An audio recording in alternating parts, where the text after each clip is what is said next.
नमस्कार दोस्तों, मैं डॉक्टर संजीव कुमार अनुस्वार मंच से आपके बीच साक्षात्कार के लिए एक ऐसी शख्सियत बुला रहे हैं जो जल्दी जल्दी सीख जाती हैं, जल्दी जल्दी अच्छा लिखती हैं और आगे बढ़ने का प्रयास कर रहे हैं। और सबसे बड़ी इम्पोर्टेंट चीज़ है, हमारा जो अनुस्वार पटल है उसमें उनका योगदान सराहनीय है। उन्होंने पटल को बड़ा जीवंत बना करके रखा और आज हम जानना चाहते हैं कि वो इस तेजी से कैसे बढ़े, उनकी साहित्यिक यात्रा कैसे जा रही है, क्या अच्छाइयाँ बुराइयाँ चल रही हैं, कहाँ परेशानी और दुविधाएं हो रही। तो इसलिए हमने उनको स्पेसिफिकली आमंत्रित किया है और उनका नाम है मेधा झा। आइए, स्वागत है मेधा झा जी। आज हम आपसे परिचय भी लेंगे, आपके साहित्य यात्रा को भी देखेंगे और आपके विचारों के ऊपर जो क्या द्वंद्व है, प्रतिद्वंद है, उनका भी अध्ययन करेंगे। तैयार हैं? जी सर, बिल्कुल तैयार हूँ आपके सामने। और ये रहा आपका पहला प्रश्न कि आपने सृजन कार्य कब शुरू किया, किससे प्रेरणा मिली और कैसे साहित्यिक यात्रा प्रारंभ हुई? सृजन कब से प्रारंभ किया, ये अगर स्पेसिफिकली पूछा जाए तो लिखना वास्तव में शुरुआत किया मैंने 1.5 वर्ष पूर्व कोरोना टाइम में घर में थी। उससे पहले मेरा बैकग्राउंड में थोड़ा सा बताना चाहूंगी कि मैं इंग्लिश में हूँ और न्यूज़पेपर वगैरह में कभी कभार कुछ एडिटोरियल में कुछ संपादकों के नाम पत्र वगैरह में भेजती रहती थी, जिसे छपने का मौका मिलता रहता था। जब मैं अपने कॉर्पोरेट फील्ड में भी थी तो प्रेस रिलीज वगैरह लिखने का काम मिलता था, तो वो मैं बड़ा अच्छे से करती थी।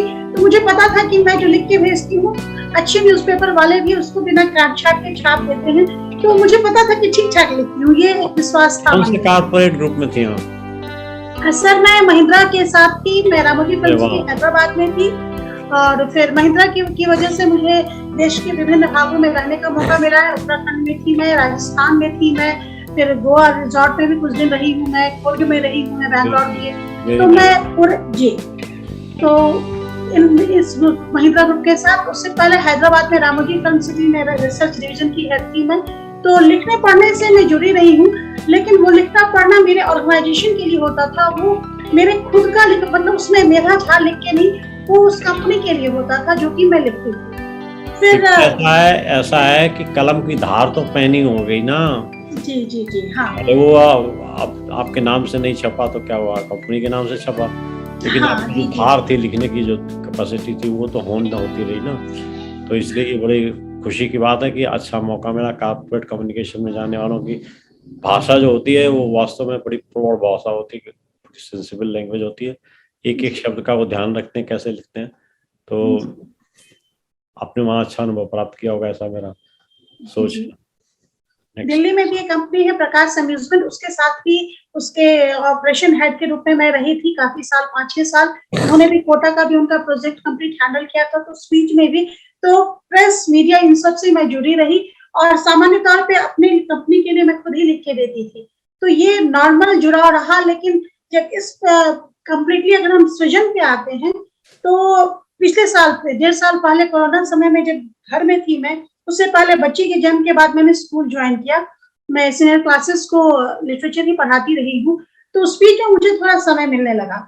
स्कूल जाने आने क्रम में तो उतना समय नहीं, लेकिन जब ऑनलाइन क्लास शुरू हो गया तो घर में थी और काफी टाइम मिलता था, लेकिन प्लेटफॉर्म नहीं था। उसी बीच में एक फ्रेंड ने परिचय कराया प्रतिलिपि से।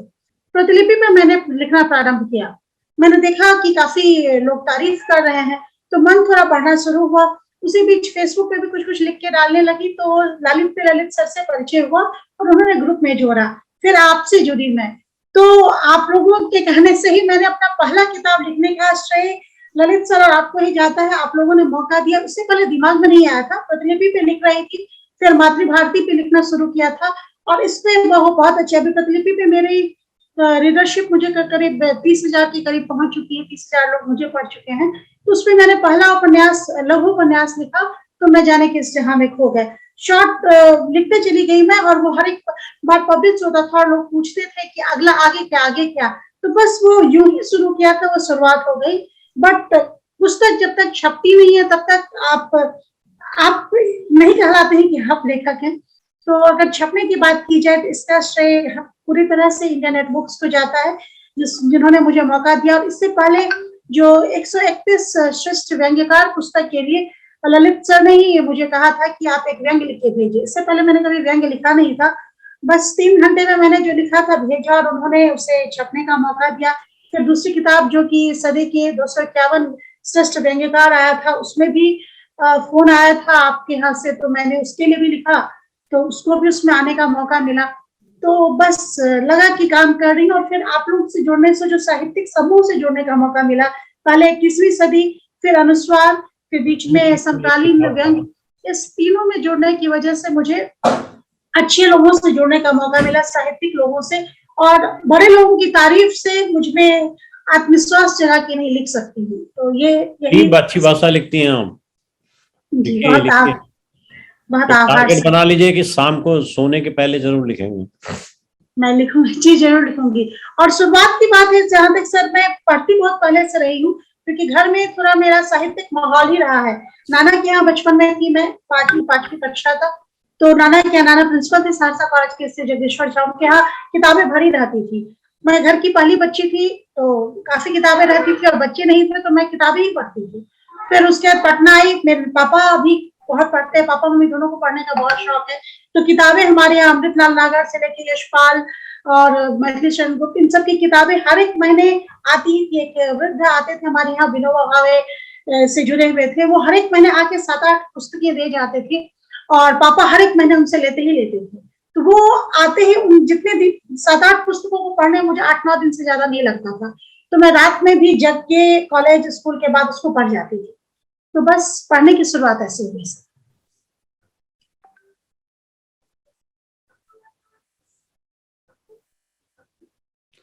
किस किस विधा में अभिधा आपने काम किया है?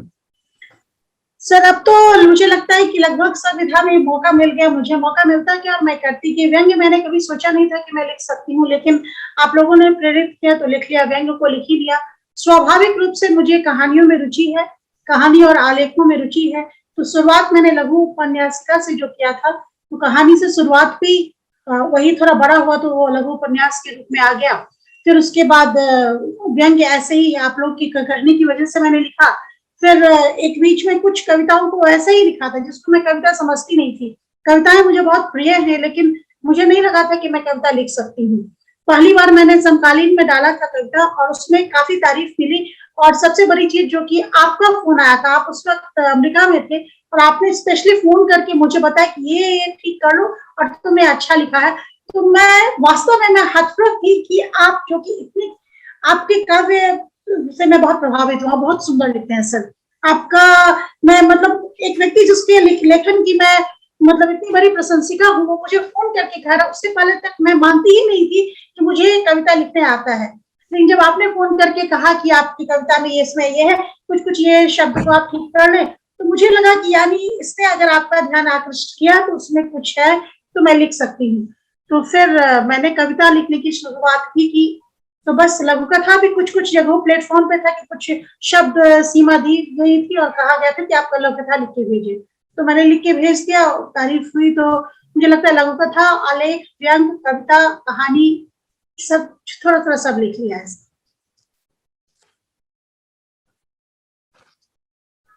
आपको कुछ दिखा रहा हूँ जी,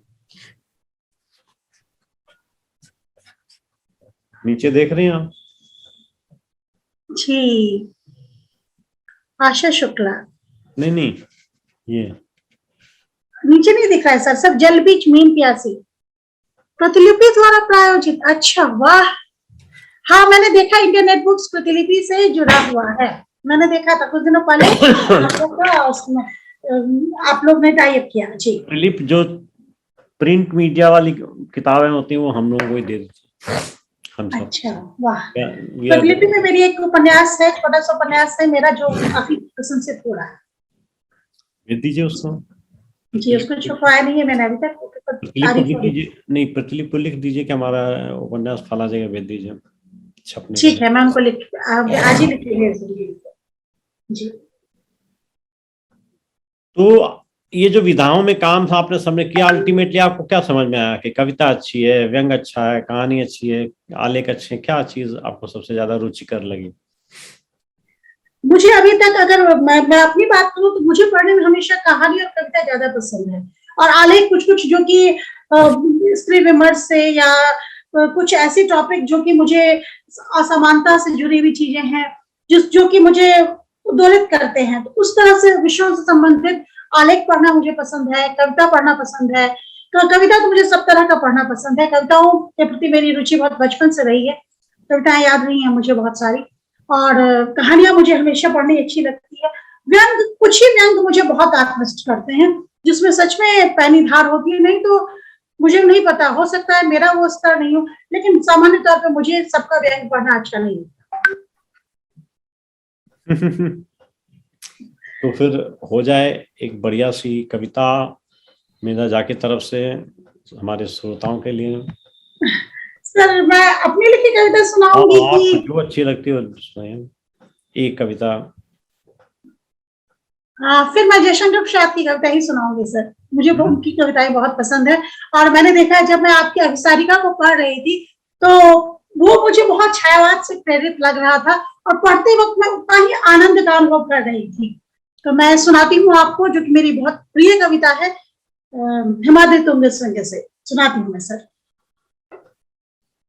हिमाद्री तुंग श्रृंग से प्रबुद्ध शुद्ध भारती, स्वयं प्रभा समुज्ज्वला स्वतंत्रता पुकारती, अमर्त्य वीर पुत्र हो दृढ़ प्रतिज्ञ सोच लो, प्रशस्त पुण्य पंथ बढ़े चलो, असंख्य कीर्ति रश्मियां विकीर्ण दिव्य दाहसी, सपूत मातृभूमि के रुको न शोर साहसी, आराती सैन्य सिंधु में सुवार वाग्नि से जलो, प्रवीण हो जीवन बढ़े चलो बढ़े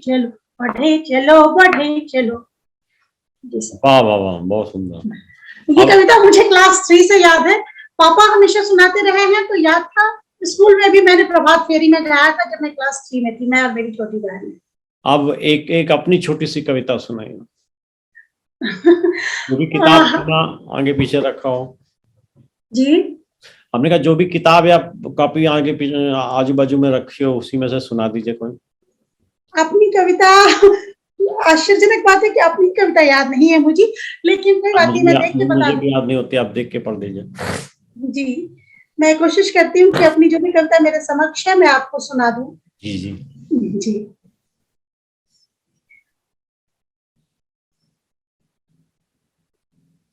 ये कुछ दिनों पहले मैंने लिखा था, जो कि हिंदी भाषा के बारे में था। मैंने इसका शीर्षक दिया था मेरा प्रथम प्रेम।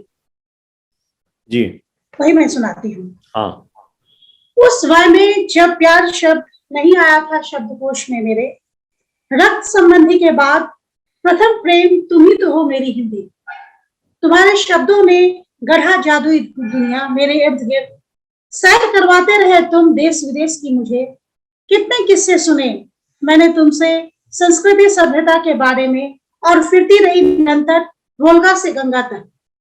तुमने दिखाया इस धरा के सौंदर्य को, और मिलवाया कई बार मुझसे मुझको।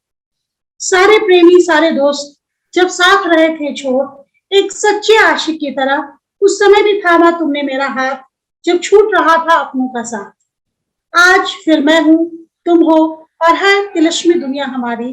कहाँ है मुझे आज जरूरत किसी की। मैंने तुमसे, हाँ तुमसे पहला प्रेम किया, और यह प्रेम अमर रहेगा, वादा है मेरा तुमसे। यह हिंदी के बारे में मैंने लिखा, ये मेरी भावना भी है हिंदी की। बहुत अच्छा है, जी, भाषा का भी प्रवाह अच्छा है। जी सर, धन्यवाद सर। आपके शब्द मेरे लिए बहुत बड़ा पुरस्कार की ही तरह है, पुरस्कार ही है, तरह नहीं, पुरस्कार है सर। एक सेकंड, जी, मैं सोच रहा हूँ कि मैं भी आपको एक छोटा सा सुना दूं।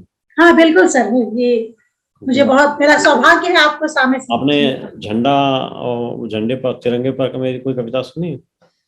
तिरंगे पे तो नहीं सुनी मैंने आपकी कविता, नहीं सर। मैं वही सुनाना चाहता। जी,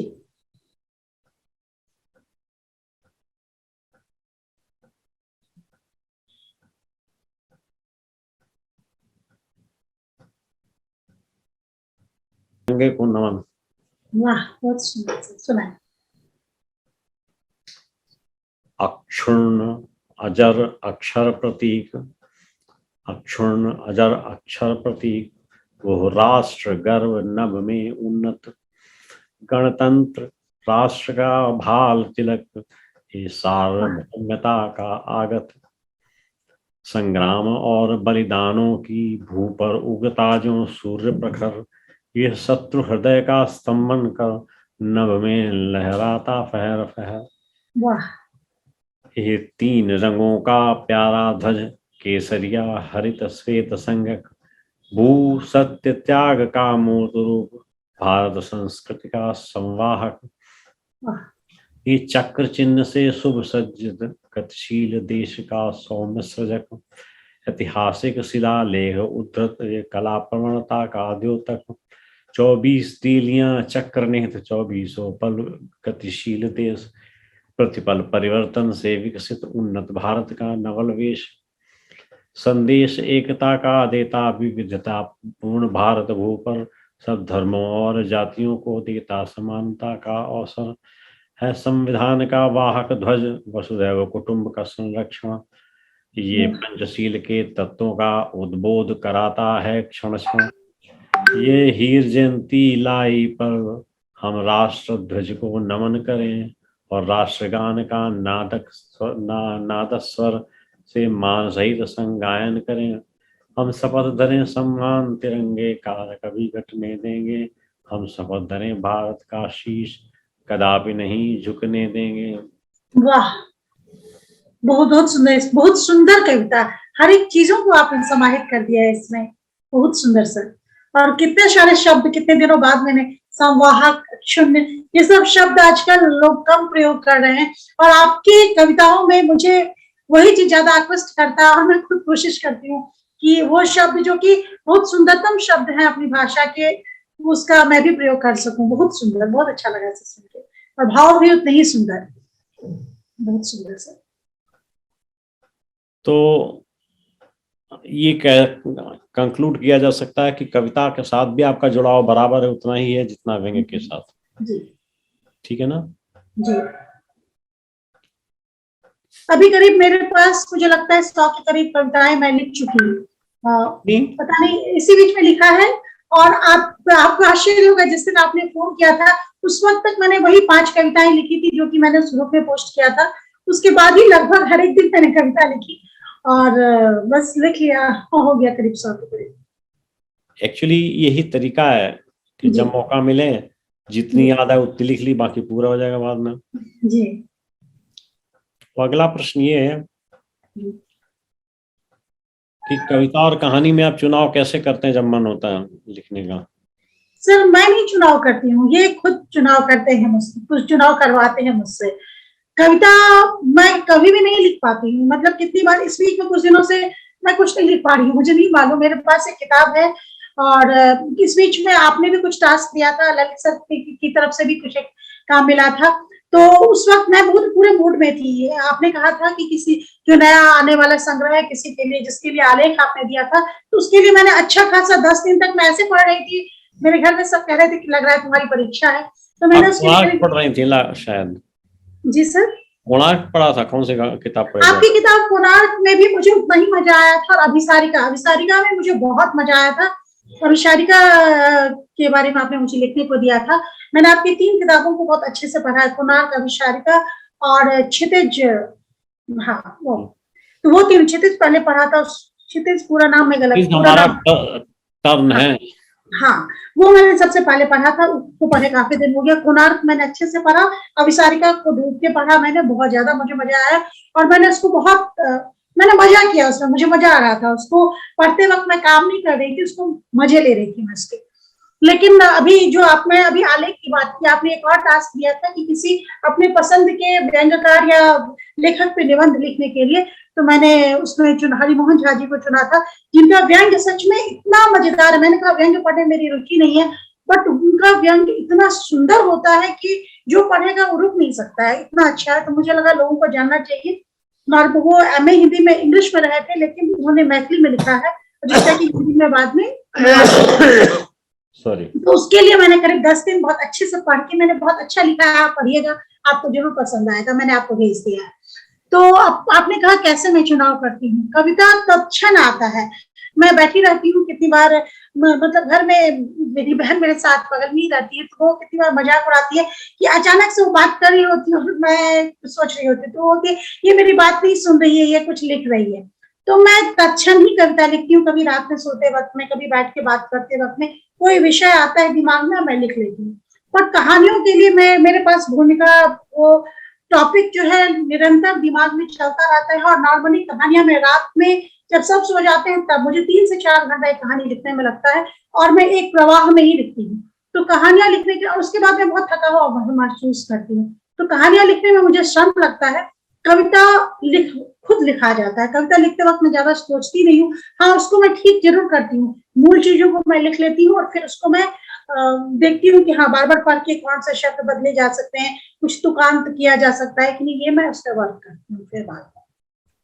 वैसे मेधा जी आपको बड़ा सरप्राइज होगा, जो अभिसारिका आपने पढ़ी है, जी जो हमारी काफी पुरानी कविताओं का संग्रह है, जी। लेकिन मैंने अपनी लाइफ में स्पेसिफिकली कोई भी रचना लिखने के बाद दोबारा नहीं पढ़ी। ये कमाल की बात है, बहुत अच्छी किताब है, आप खुद पढ़ेंगे तो आपको दोबारा मजा आएगा, वो इतनी अच्छी लिखी गई है, बहुत अभी बहुत सुंदर। हमारी नई किताब आ रही है माधवी जी और अहल्या, जी। तो भेजूंगा आपको, देखिएगा, वो एकदम विशद उपन्यास है, काव्य उपन्यास जिसे कहते हैं। अच्छा वाह, मुझे बहुत खुशी होगी पढ़ के। आपका सामान्य तौर पे मैंने देखा है कि आपकी किताबों का नॉर्मली शीर्षक ही नहीं, विषय वस्तु में भी आप बहुत पुरानी चीजों को और नई चीजों का समावेश करते हैं और वही चीज उसे विशिष्ट बनाती है। नहीं, मैं तो सिंपल प्रश्न पूछता हूँ जैसे आज की महिला को पूछना चाहिए। जी तो मैं आप लोगों का रोल निभाता हूँ, जी ये पूछता हूँ कि ऐसा क्यों हुआ, ऐसा क्यों किया, ऐसा क्यों हो रहा है, जी। और फिर उसका नहीं और आप, जवाब तो देता हाँ हूँ। जी, ये चीज मैंने आपका पढ़ते वही चीज है ना, आपने इतना अध्ययन किया है कि लोग जो आज बात जब भी करते हैं, मैं देखती हूँ कि इसमें विमर्श की बात करते वक्त में मैंने सामान्य रूप से फील किया है कि लोग उसमें पुरुषों को कटघरे में खड़ा कर देते हैं। फिर मुझे लगता है कि ये कितना गलत है, गलत है, ये बिल्कुल गलत है। स्त्री विमर्श का मतलब सिर्फ स्त्रियां स्त्रियों के साथ है ऐसा नहीं है, स्त्री विमर्श में पुरुष उतने ही शामिल है जितने की स्त्रियां शामिल है। और मुझे ही, अगर मुझे पढ़ने का ये अवसर मिला इतना, तो इसमें मेरे बाबा, मेरे नाना, मेरे पिता, मेरे से हर एक जुड़े हुए व्यक्ति का बहुत बड़ा योगदान रहा है। उन्होंने मुझे कभी भी असमानता वाले माहौल में जीने ही नहीं दिया। ये तो मैं बाहर आके देखी हुई कि बाहर इस तरह से लिंग के आधार पे, धर्म के आधार पे, जाति के आधार पे इतनी भिन्नता होती भी है। हमने अपने घर में इस तरह का माहौल नहीं देखा। सब लोग आते रहे, सब धर्मों के, सब जाति के, और उनको, और सब लिंग के, उनको उनकी प्रतिभा, उनके व्यवहार, उनके खुद की वजह से इज्जत मिलती रही, ना कि उनके बैकग्राउंड की वजह से। आपकी इतनी सारी रचनाओं में सबसे पसंदीदा रचना कौन सी है? मेरी अपनी रचनाओं में मुझे तो लगता है कि वैसे तो सब प्यारी होती हैं, लेकिन गुनगुनाने का नंबर आया तो कौन सी गुनगुनाते हैं? मतलब कविताओं की बात आप कह रहे हैं? हाँ, आपकी लिखी हुई है। एक कविता है, क्षितिज तक फैली हरितिमा, मुझे लिखा मैंने, तो मुझे लगा कि मैंने अच्छा लिखा है। ये कविता है, इसका शीर्षक है क्षितिज तक फैली हरितिमा। ऐसे ही बालकनी में बैठी थी एक दिन और देख के लगा, बहुत अच्छा सा लगा। मेरे घर का, ये बैंगलोर में जो घर है, इसके सामने का दृश्य बहुत सुंदर है, तो बहुत सुकून मिलता है जब सुबह में अचानक बैठो, हल्की ठंडक सी मिलती है और मन भी बहुत शांत होता है। उस वक्त ही मैंने लिखा था, उसको देख के शीर्षक मैंने कही दिया, क्षितिज तक फैली हरितिमा। हे आकुल नयनों की विश्रांति, तुम में है शिशु की धवल क्रांति, तुम रुदित हृदय के मृदुल राग, सुप्त आत्मा के तुम जागृत गान, और व्याकुल मन के सुमधुर तान, तू ही क्षुदित धरती के अमृत प्राण, तू नव जीवन के मृदुल वाद्य और प्रेरणा के अमृत आशीर्वाद। हे विराट सत्ता के प्रकट रूप, तू ही जगदीश्वर के झांकी स्वरूप, ए जीवन दायिनी मातृ प्रकृति, तू ही नित नूतन वरदान सृष्टि की, तेरा रहे सदा यशगान, हे हरितिमा तुम्हें प्रणाम। सुबह को देख के। ये एक संग्रह छपने मात्र से नहीं आया, ये आपकी भावनाओं में आत्मसात होकर के कविता के रूप में निकला है। आपको देखिए कविता की भाषा में प्रांजलता है, प्रवाह है और सादगी है। ये बहुत कम लोगों में हो पाते हैं, इसलिए आप बहुत अच्छा लिखती हैं। मेरी बात मानिए कि आप लिखना जारी रखिए। जी सर, आभार आपका सर। मैं कोशिश करूंगी कि मैं लिखती ही रहूं, और लिखने में मुझे मजा आता है। मुझे लगता है कि मैं बहुत परेशान होती हूँ, लेकिन मैं जब लिख लेती हूँ तो मैं बहुत खुश हो जाती हूँ। इससे ज्यादा खुशी मुझे किसी चीज से नहीं मिलती है। मतलब आज के डेट में मुझे पूछे कि तुमको सबसे ज्यादा क्या पसंद है, मुझे लिखना पसंद है, क्योंकि मेरे पास बहुत सारी चीजें होती हैं करने को, लेकिन मुझे लिखना बहुत अच्छा लगता है। अब आपसे मैं जानना चाहूंगा जी, या ओपिनियन चाहूंगा कि आजकल लेखक जितना लिख रहे हैं उतना एक्सेप्ट हो रहा है कि नहीं हो रहा?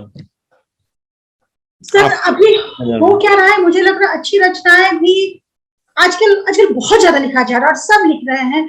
और कितनी बार लोग लिखने के लिए सिर्फ लिख रहे हैं, उसके पीछे अगर मैं अपने बारे में कहती हूँ, अगर मैं कोई एक वाक्य लिखती हूँ, अगर मुझे लगता है कि ये बात सही है कि नहीं, तो मैं उसके बारे में कम से कम फिर से पढ़ती हूँ, उसको जाती हूँ, डिटेल देखती हूँ, ताकि क्योंकि मुझे पता है अगर लिखा हुआ चीज पहले जो हम लोग किसी को कहते थे कि उन्होंने ये कहा है, महादेवी वर्मा ने ये लिखा है, जयशंकर प्रसाद का ये कहा हुआ है, ये गुलेरी साहब के वाक्य ये वाक्य है, या अगे ने दुख सबको मार, इस तरह के वाक्य, तो हम सूत्र वाक्य के रूप में कहीं के लिखे हुए को उद्धृत करते हैं।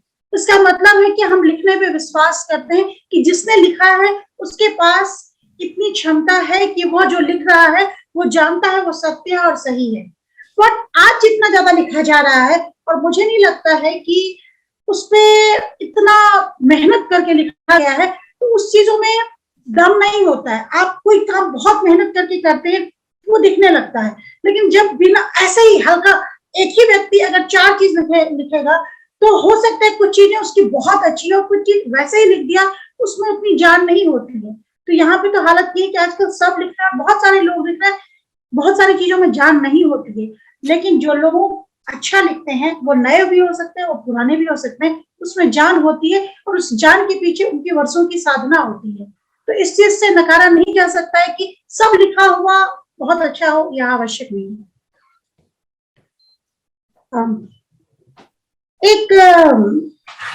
कुछ सालों पहले मैंने जो लिखा है, मैंने तो इसी साल लिखा है, ज्यादा मैंने कुछ लिखा ही नहीं। अभी एक लव कथा मैंने लिखा था, संस्कृति, आप कहें तो मैं सुनाऊं? हाँ सुनाइए। आचार्य जब काशी हिंदू विद्यापीठ से शिक्षा ग्रहण कर आए तो अगल बगल के पूरे रिश्तेदार आनंदित थे। उनके परिवार की दानशीलता के बारे में दूर तक चर्चा थी। देश के कुछ प्रसिद्ध विद्वानों में उनका नाम था, और सरस्वती साक्षात जिह्वा पर थी। अब सरस्वती की कृपा से लक्ष्मी का भी आगमन होता रहेगा, सबको अपेक्षा थी। रिश्तेदारों को झटका लगा जब उन्होंने अपना निर्णय सुनाया। मैं विद्या दान करूंगा, यही हमारे परिवार की परंपरा रही है। लोगों ने कोशिश की, लेकिन आचार्य का निर्णय अडिग था। अब समस्या ये थी कि देश विदेश से आने वाले विद्यार्थियों के आवास, भोजन और वस्त्र का क्या प्रबंध हो। आचार्य पहले ही चिंतन कर चुके थे। उनके कहने पर समस्त ग्रामवासी संध्या समय गांव की चौपाल पर एकत्रित हुए। नियत समय पर आचार्य पधारे। अभिवादन के बाद स्वयं आसन ग्रहण कर उन्होंने बैठने का निर्देश देकर उनकी गंभीर वाणी गूंजी। आप सबको ज्ञात होगा, हमारे गांव का सौभाग्य है कि देश और बाहर के शिक्षार्थी आ रहे हैं यहाँ शिक्षा ग्रहण करने। आप लोगों से मैं इस संदर्भ में विमर्श करना चाहता हूँ। मैंने सोचा है गांव का प्रत्येक परिवार एक छात्र के निवास, भोजन और वस्त्र का भार ले। आप लोग का इस बारे में क्या कहना है? जब आपने निर्णय लिया है तो हमें क्या आपत्ति है? आपकी आज्ञा मुझे सिरोधारी है। ग्राम प्रधान का स्वर उठा। पीछे से समस्त ग्रामवासियों ने सहमति में सिर हिलाया। आप में से कोई एक पुस्तिका लेकर आए और छात्र एवं उनको रखने वाले परिवार का नाम अंकित कर दे। सारी व्यवस्था सुचारू रूप से हो चुकी थी। प्रातःकाल आचार्य ने द्वार पर किसी का पदचाप सुना। कौन? जी आचार्य, मैं परमेश्वर की माँ। प्रणाम, कहिए कैसे आना हुआ? कल ग्राम चौपाल में आपके निर्णय से सब परिवार को एक छात्र के पोषण का अवसर मिला है। क्या सबसे अभागी मैं ही जिसे आपने एक भी छात्र को रखने का अवसर नहीं दिया? कहते हुए वृद्धा विधवा के आंसू छलक आए। माते, आप स्वयं अपना और पुत्र का पोषण कर रही, आपको कष्ट ना हो इसलिए लगता है यह सोचा गया। अगर मेरा एक और पुत्र होता, क्या उसे मैं नहीं खिलाती? जैसा हम माँ पुत्र खाएंगे पहनेंगे, वैसा ही उस विद्यार्थी के लिए भी व्यवस्था करेंगे। चाहिए माते, आपको भी एक अन्य पुत्र दिया, आह्लादित होते हुए आचार्य ने कहा। सदा धीर गंभीर आचार्य के आधार पर स्मित आ गई, अपने ग्राम के उच्च संस्कृति पे गर्व करते हुए। पता नहीं ये लघु कथा है कि नहीं, बस छोटी कथा थी, मैंने आपको सुना। ये अच्छी इंटरेस्टिंग कथा है जी, मैंने ये हमारे गांव की ही कथा है और ये प्रभावित है मेरे परदादा से। बहुत बड़े विद्वान थे संस्कृत के वो, और बीज गणित के बहुत सारे सूत्रों की रचना भी उन्होंने की थी। जी। उनके पास बहुत सारे छात्र आते थे पढ़ने के लिए, और हमारे गांववासी एक एक परिवार एक एक छात्र का खर्च लेते थे उस वक्त। ये संस्कृति थी हमारे गाँव की। बहुत सुंदर, बहुत सुंदर जी। तो इसलिए आपके यहाँ का तो पूरा माहौल ही जॉइंट फैमिली जैसा, और मुखिया के तौर पर आपके नाना जी और ये सब जी, डिसिप्लिन लाइफ में आपकी परवरिश हुई, और आप उसी जी, मैं बहुत गौरवान्वित महसूस करती हूँ कि अंदर से बहुत गौरवान्वित रहती हूँ कि मेरा दोनों तरफ का परिवार, मेरे परनाना मतलब बिहार के उस वक्त 3-4 बहुत बड़े जमींदारों में एक मेरे परनाना श्री गुणेश्वर शाह रहे हैं। तो समृद्धि के रूप में अगर कहा जाए तो यह पक्ष जो था धन में बहुत समृद्ध था, और मेरे दादा की तरफ जो था नॉर्मल सामान्य रूप से समृद्धि था, लेकिन जमींदारी वाली बात नहीं थी। यहाँ पे दूसरे शिक्षा के रूप में बहुत उन्नत एक माहौल था। मेरे दादा श्री सुरेश शाह भी संस्कृत के बहुत बड़े विद्वान थे। उस तरफ हमारे यहाँ शादी में अभी भी पैसा के दिखावे से ज्यादा विद्वानों को ले जाने की परंपरा है, और मेरे दादाजी को स्पेशली बुलाया जाता था। कहीं भी कोई कहीं भी शादी होती थी तो मेरे दादाजी को लोग सम्मान से ले जाते थे, और हम लोग के यहाँ एक प्रशस्ति गान होता है कि कौन कौन बड़े विद्वान आए हैं इस शादी में, उसका नाम लिया जाता है। तो मेरे दादाजी को स्पेशली बुलाया जाता था कि जाते थे कितने बड़े विद्वान इस शादी में उपस्थित हैं। संस्कृत के बहुत बड़े विद्वान मेरे दादाजी रहे हैं, और परंपरा हमारे यहाँ की अच्छी रही है सर, अच्छी जगह। नहीं, उसका प्रभाव आपके संस्कारों पर और आपके भाषा पर बिल्कुल परिलक्षित होता है। मैं आपसे एक सवाल ये करूंगा कि क्या ऐसा रीजन है कि पाठक इतने ज्यादा लिखे गए सामग्री को ग्रहण नहीं कर रहा, पाठकों की संख्या में कोई वृद्धि नहीं हो रही? सर, मुझे नहीं लगता कि पाठकों की संख्या घटी है। हाँ, किताब खरीद के पढ़ने वालों की संख्या जरूर घटी है, लेकिन पाठकों की संख्या बढ़ रही है। अगर आप देखेंगे, क्योंकि आज दिनों दिन हम सब की, मुझे लगता है कि मैं आज से 20 साल पहले जितनी किताबों को पढ़ती थी, मैं खुद उतनी किताबों को नहीं पढ़ती हूँ, लेकिन ऑनलाइन इतनी सारी चीजों को पढ़ जाती हूँ। तो पाठक बढ़े हैं, किताबों के लोग खरीदने वाले लोग घटे हैं, जो मुझे लगता है। क्योंकि मेरे पास भी जब कुछ भी पैसा आता तो मैं जाके किताब खरीद लेती थी। अब अधिकांश चीजें मोबाइल पे इतनी और हाथ में ऑल द टाइम ये उपलब्ध है, तो आदमी पढ़ खूब रहा है, और जिसको साहित्यिक अभिरुचि है उसके पास इलेक्ट्रॉनिक प्लेटफॉर्म बहुत सारे हैं, तो वहां जाके वो पढ़ रहा है। फिर किंडल आया है, तो मुझे लगता है कि अभी इलेक्ट्रॉनिक मीडिया से जो और बहुत सारी पत्रिकाएं जो ऑनलाइन हो रही है, तो ये समय की आवश्यकता है। लोग पढ़ते हैं, पढ़ रहे हैं उसको, लेकिन किताब हाथ में लेके लेट के लाइफ शायद लोग का इतना फास्ट हो गया है, और लोगों ने इतना फास्ट नहीं, ऐसा नहीं कि आज से 20 साल 25 साल 40 साल पहले वाले लोग काम नहीं कर रहे थे, बट लोग ना हमेशा हड़बड़ी में है। मुझे नहीं मालूम क्यों हड़बड़ी में है, उनको ना किताब लेके पढ़ना ये शायद उनको भार लगता है, और आजकल के बच्चे तो इसको गूगल कर रहे हैं। तो मुझे लगता है कि पाठक पढ़े हैं, किताबों को खरीदने वाले की संख्या घटी है।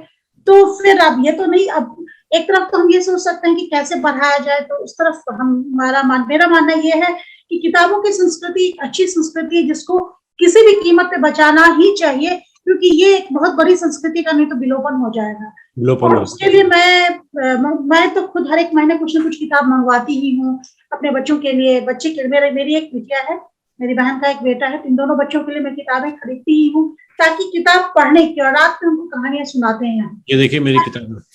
जी, आपके पास तो देखा मैंने बहुत सारे, आपके पास तो सब तरह की किताबें, लॉ वाली बाइंडिंग की भी किताबें, वैसे साहित्य से जुड़ी किताबें, आपके पास तो किताबें ही किताबें हैं।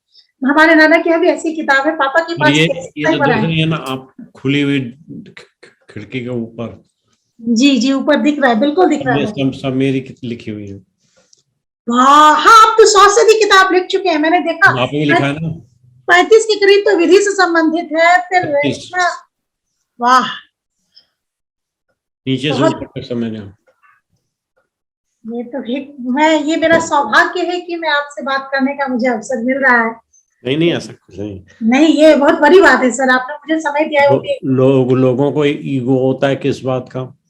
इतनी किताबें लिख दी तो किस बात का ईगो रखें? एक दिन तो जय श्री राम करके जाना है। वो तो सबको जाना है सर, लेकिन फिर भी लोग, मैं तो देखती हूँ जिसके पास जितनी कम बुद्धि हो वो उतना अकड़ा हुआ नजर आता है। मैं देखती हूँ लोगों को, मुझे बड़ा आश्चर्य होता है कि कितना अकड़े हुए क्यों है लोग इस बात के लिए। मैंने अपने घर में सबको बहुत सहज देखा है, नाना लोग को भी, और कितनी बार बहुत सहजता की वजह से अगर मैं किसी को आपको बताया तो आपको लगा ठीक है। कितनी बार अगर मैं बोलने क्रम बोल जाती हूँ उस परिवार से हूँ तो कितनी बार लोगों को लगता है झूठ बोल रही है, तो मैं भी छोड़ देती हूँ कि ठीक है झूठ बोल रही हूँ, कोई बात नहीं। लोगों को लगता है कि इतनी सहज कैसे है, नीचे बैठ गई, ऐसे ही कुछ भी खा लिया, इतना हम दिखाते नहीं है। जबकि मेरी मम्मी भी अच्छी क्लास 1 ऑफिसर रही है, पापा इतने बड़े विद्वान रहे हैं, पापा भी मेरे स्टैंडिंग काउंसिल रहे हैं, बिहार गवर्नमेंट के क्रिमिनल लॉयर है, फेमस वो। जी, तो सहजता है, और मुझे लगता है कि कितनी बार मुझे लगता है कि सहजता की वजह से कितनी जगह लोग अंडर एस्टिमेट कर जाते हैं, लेकिन ठीक है, मुझे लगता है यही चीज सही है। जी, जो पढ़े उसको पढ़ने दो, छोड़ दो। हाँ खुद ही को कर बुलंद इतना कि खुदा बंद। हाँ जी सर। अब अंत में आप अपने समान या अपने से छोटे नवीन लेखकों के लिए क्या मैसेज देना चाहेंगे? मुझे लगता है कि मैं अभी इतनी बड़ी नहीं हूँ कि मैसेज दे सकूं, फिर भी मैं कोशिश करूंगी करने का। मुझे लगता है कि अगर आप लिख रहे हैं तो पहले कोई चीज को लिखने से पहले उसके बारे में अच्छे से जानकारी एकत्रित कीजिए। कुछ भी मत लिख दीजिए, क्योंकि लिखने पे अभी भी लोगों का विश्वास है। लोग कहते हैं फलाने लेखक ने ये लिखा है, तो लोग लिखने पे लिखना डॉक्यूमेंट लिख के दोगे क्या? ऐसा लोग बोलने के क्रम में भी ऐसा बोलते हैं। लिखने को प्रामाणिक माना जाता है, तो कुछ भी लिखें तो उस पर मेहनत करके लिखें, वैसे ही कुछ भी ना लिख जाए। भाषा पे ध्यान दें, अपनी भाषा। हिंदी दिनों दिन लोग हिंदी को बड़ा साइट कर रहे हैं। बैंगलोर में बैठ के तो मैं नोटिस करती हूँ कि जो पढ़ा भी रहे होते हैं हिंदी, उनकी हिंदी इतनी सामान्य या साधारण होती है कि मुझे बुरा लगता है। मन करता है कि आप इंग्लिश में चाहते हो अंग्रेज बन जाए, लेकिन हिंदी को आपने साफ रिजेक्ट मारा हुआ है, तो ये गलत है। तो मेरा नए लोगों के लिए यही है कि अपनी भाषा को बचाने का दायित्व तो आपका है, उसको सही रूप से लिखें। लिखने से पहले थोड़ा पढ़े, मेहनत करें, अपनी बात को प्रामाणिक बनाए, और कोई ऐसा मुद्दा उसको लिखने से पहले थोड़ा मेहनत करें ताकि पढ़ने में इंटरेस्ट आए लोगों को। तभी आपके पाठक वर्ग बढ़ेंगे, और पाठक जरूर बढ़ेंगे। अगर अच्छा आप लिखते हैं तो आप ज्यादा दिन छुप नहीं पाएंगे। तो जो अच्छा लिखते हैं उसको लोग जान ही लेते हैं। और एक ही साल के लिखने के बाद अगर आपके सामने मैं बैठी हूँ, ये तो सबसे बड़ा उदाहरण है। मैंने तो बस एक ही साल पहले लिखना आरंभ किया। बढ़िया, बहुत बहुत धन्यवाद, बहुत बहुत बधाई, बहुत बहुत आभार कि आपने तो समय निकाला और अपने अनुभवों को हमारे मंच के साथियों के साथ साझा किया। हम आपको इस प्रकार की परेशानी या तवालत बार बार देते रहेंगे ताकि ये मेरा सौभाग्य होगा sir. Thank you so much. Thank you sir.